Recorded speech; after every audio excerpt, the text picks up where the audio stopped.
میں نے حادثے کی فائل دیکھی ہے.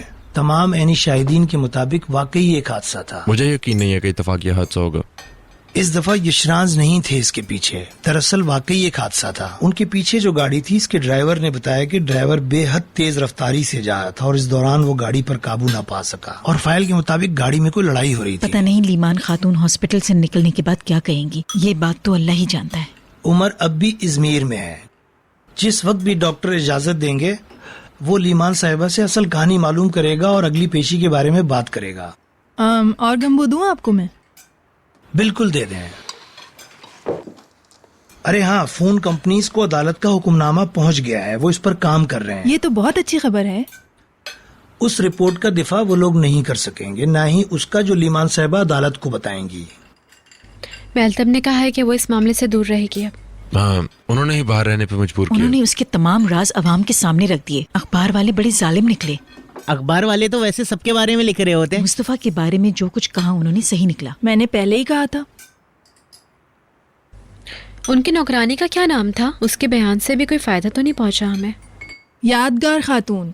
بیان تو انہوں نے ہماری طرف سے دیا لیکن ہمیں کوئی فائدہ ہی نہیں ہوا اس سے. خدا کرے کہ یہ کیس اور آگے نہ بڑھے، بس ختم ہو جائے. ارے آپ کو اصل خبر تو بتانا ہی بھول گیا. میری فارتین صاحب سے بات ہوئی انہوں نے تھی. بتایا کہ کریم نے فون کیا تھا. ارے تم نے فون کیا انہیں؟ کیا کرتے وہ؟ مصطفیٰ کو ان کا جنگل والا گھر مل گیا.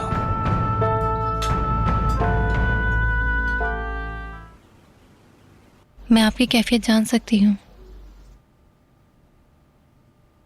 مجھے احساس ہے میں ابھی اب ماں بننے والی ہوں. مجھے ابھی سے اپنے بچے سے محبت ہو گئی ہے جسے میں نے اب تک دیکھا بھی نہیں ہے.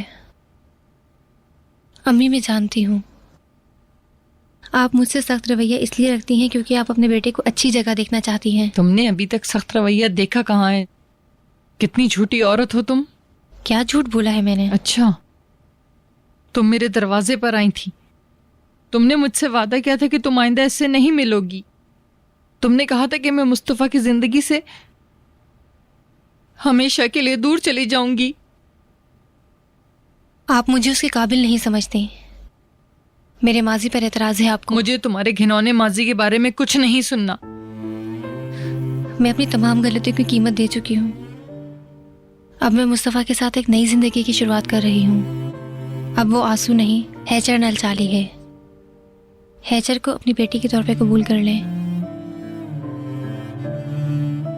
مصطفیٰ سے کبھی جھوٹ نہیں بولا اور نہ ہی کبھی اسے دھوکہ دیا.